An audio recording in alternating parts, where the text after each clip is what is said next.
আসসালামু আলাইকুম রহমতুল্লাহি ওবরকাতুহ। সম্মানিত দর্শক, গত ৯ মাস ধরে বাংলাদেশে যে বিষয়গুলো সমাজ সংসারে, রাজনীতিতে, অর্থনীতিতে, পথে ঘাটে মাঠে আলোচিত বিষয় ছিল, সেগুলো বলতে গেলে ছাইচাপা পড়ে গেছে। আমরা শেখ হাসিনার বিচার, আওয়ামী লীগের বিচার, আওয়ামী লীগের নিষিদ্ধ হওয়া, স্থানীয় সরকার নির্বাচন আগে না জাতীয় নির্বাচন আগে, জাতীয় নির্বাচন কি ডিসেম্বরে হবে না জুনে হবে, তারপর নির্বাচন হলে কোন দল জয়লাভ করবে, কিংস পার্টি যারা করছেন তাদের ভবিষ্যৎ কি, এ যাবৎ প্রায় ৭০-৮০টি কিংস পার্টি গঠন করা হয়েছে, তারা কিসের লোভে করেছেন, কেন করেছেন, তাদের ভবিষ্যৎ কি, ইত্যাদি বিষয়গুলো নিয়ে কিন্তু গত ৬-৭ মাসে আমরা যে আলোচনা করেছিলাম তা চায়ের টেবিলে রীতিমতো ঝড় তুলত। এরপর সাম্প্রতিক সময়টিতে চট্টগ্রাম বন্দর বিদেশিদের হাতে দেয়া হবে পরিচালনার জন্য। তারপর চট্টগ্রামে যে উন্নয়ন, সেই উন্নয়নের নতুন মাইল ফলক স্থাপিত হচ্ছে, আরেকটি বড় ব্রিজ তৈরি হচ্ছে কর্ণফুলী নদীর উপর, সেটি নিয়ে আলোচনা হচ্ছে। তারপর যে করিডর, মানবিক করিডর, রোহিঙ্গাদের জন্য, আরাকান আর্মির জন্য বাংলাদেশ সরকার একটা মানবিক করিডর দেবে জাতিসংঘ এবং আমেরিকার প্রেসক্রিপশনে। এরপর চট্টগ্রাম অঞ্চলে, তারপর কক্সবাজার অঞ্চলে আমেরিকান সৈন্যদেরকে দেখা যাচ্ছে, এগুলো নিয়ে খুব আলাপ আলোচনা হচ্ছে। এরকম অসংখ্য আলাপ আলোচনা যেগুলো নিয়ে আমরা পক্ষে বিপক্ষে যুক্তিতর্ক উপস্থাপন করতাম, তারপরে এগুলো নিয়ে তর্কাতর্কি করতাম। আমরা বলতাম যে বিএনপির সঙ্গে জামাতের হঠাৎ করে এরকম সম্পর্ক খারাপ হলো কেন, আওয়ামী লীগ যতক্ষণ পর্যন্ত নিষিদ্ধ হয়নি ততক্ষণ পর্যন্ত আমরা ক্যালকুলেশন করতাম যে জামাতের সঙ্গে কি আওয়ামী লীগের বন্ধুত্ব হবে নাকি বিএনপির সঙ্গে আওয়ামী লীগের বন্ধুত্ব হবে। আমরা আলোচনা করতাম বাংলাদেশের রয়ের এজেন্ট কারা কারা, ভারতের দালাল কারা কারা, দিল্লির কথায় কারা বাংলাদেশ চালাচ্ছে। আমরা আমেরিকান লবিস্ট যারা আছেন বাংলাদেশে, আমেরিকার যারা লোকজন রয়েছে, তাদেরকে নিয়ে আলাপ আলোচনা করতাম। এখন এইরকম যে গত ৭ মাসের যদি এরকম ১,০০০টি প্রসঙ্গ নিয়ে আমরা আলাপ আলোচনা করে রাজনীতির যে মাঠ এবং ময়দান সরগরম করে রাখতাম, এই পুরো বিষয়টি গত ৪-৫ দিন ধরে দুটো বিন্দুতে এসে থেমেছে।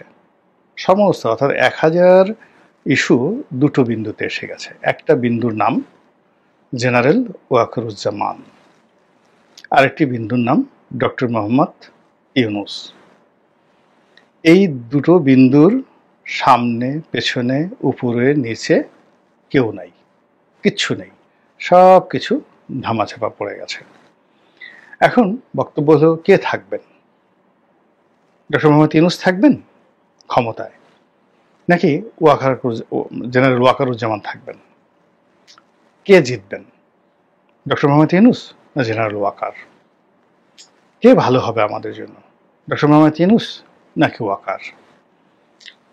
তারপর কে বেশি জনপ্রিয়, ডক্টর মোহাম্মদ ইউনূস নাকি ওয়াকারুজ্জামান? ইউনূসের সঙ্গে কারা কারা আছেন, ওয়াকারুজ্জামানের সঙ্গে কারা কারা আছেন, এই বিষয়গুলো নিয়েই কিন্তু ভীষণ রকম আলোচনা হচ্ছে। এর কারণ হলো যে শুধু আমাদের দেশ নয়, সারা দুনিয়াতে সামরিক বাহিনী খুবই গুরুত্বপূর্ণ একটি অঙ্গ রাষ্ট্রের। বিশেষ করে যে সকল তৃতীয় বিশ্ব রয়েছে সেখানে সেনাপ্রধান, সেনা বাহিনী, তাদের সঙ্গে আসলে কোনো রাজনৈতিক দল বা রাজনৈতিক পক্ষ সংঘাতে জড়ায় না। এমনকি আমেরিকাতেও নয়। পুতিন জড়িয়েছিলেন তার দুজন জেনারেলের সঙ্গে, এবং দুজন জেনারেল কি এমন একটা অবস্থায় পৌঁছে গিয়েছিল যে পুতিন মারা যেতে পারতেন। এর কারণ হলো তার যে ভাড়াটিয়া ভাগনার বাহিনী, তাদের সঙ্গে যখন তাদের মতদ্বৈততা শুরু হলো, তখন তারা ইউক্রেনের যুদ্ধের ময়দান ছেড়ে পুরো মস্কো আক্রমণ করার জন্য মস্কোর দিকে তারা ধাবিত হতে থাকলো। এটা মিস্টার পুতিনের জন্য একটা বিরাট সমস্যা ছিল এবং সেই সমস্যা তিনি সেই ভাগনার বাহিনীর প্রধানকে কৌশলে নিয়ে তাকে মেরে ফেলে সমস্যার সমাধান করেছেন। একইভাবে তার একজন খুব শীর্ষ জেনারেল, যেখানে এই ইউক্রেন যুদ্ধের বিরোধিতা করেছিল, তাকেও তিনি শেষ করে দিয়েছেন। কিন্তু সমস্যা হয়েছিল বারাক ওবামার সময়। বারাক ওবামার সময়টিতে বারাক ওবামার সাথে তখন জয়েন্ট চিফ অফ স্টাফ এর সাথে, অর্থাৎ যিনি 3 বাহিনীর প্রধান, তো তার সঙ্গে বারাক ওবামার একটা মতদ্বৈততা শুরু হয়ে গেল এবং এটা নিয়ে কিন্তু বারাক ওবামাকে প্রচণ্ড রকম ঝামেলা পোহাতে হয়েছিল। একইভাবে থাইল্যান্ডে, তো থাইল্যান্ডে থাকসিন সিনাওয়াত্রার সঙ্গে এবং তার বোনের সঙ্গে তৎকালীন সেনাপ্রধানের মতদ্বৈততা হলো, ফলে তার বোনকেও ক্ষমতা হারাতে হয়েছে, সিনাওয়াত্রাকে ক্ষমতা হারিয়ে দেশ ত্যাগ করতে হয়েছে। পাকিস্তানে একের প্রথম থেকে গভর্নর জেনারেল সেই যিনি ছিলেন তার সঙ্গে আইয়ুব খানের গণ্ডগোল হলো, পাকিস্তানের প্রধানমন্ত্রীর সঙ্গে আইয়ুব খানের গণ্ডগোল হলো, আইয়ুব খান জিতে গেলেন। আইয়ুব খান যখন আবার সামরিক বেশ ছেড়ে বেসামরিক রাষ্ট্রপতি হলেন, তার সঙ্গে ইয়াহিয়া খানের গণ্ডগোল হলো, তাকে ক্ষমতা ছেড়ে গিয়ে ইয়াহিয়া খানের হাতে ক্ষমতা দিতে হলো। তারপরে মুক্তিযুদ্ধের পরে পরিবর্তিত পরিস্থিতিতে সমস্ত পাকিস্তানে জেনারেল ভুট্টো মানে অবিসংবাদিত নেতা হয়ে গেলেন এবং তার জনপ্রিয়তা, তার প্রভাব প্রতিপত্তি মোহাম্মদ আলী জিন্নাহর চেয়ে বড় হয়ে গেল। কিন্তু তার সঙ্গে গণ্ডগোল লেগে গেল জিয়াউল হকের, সেনাপ্রধান।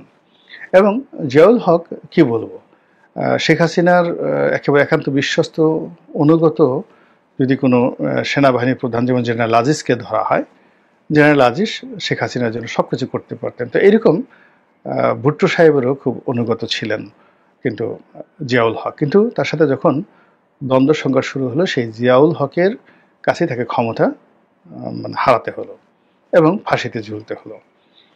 তারপর জিয়াউল হকের পরে নওয়াজ শরীফ এলেন। তো নওয়াজ শরীফের ক্ষমতা গেল, জেনারেল পারভেজ মোশাররফ আসলেন ক্ষমতায় এবং 9 বছর তিনি ক্ষমতা ভোগ করলেন।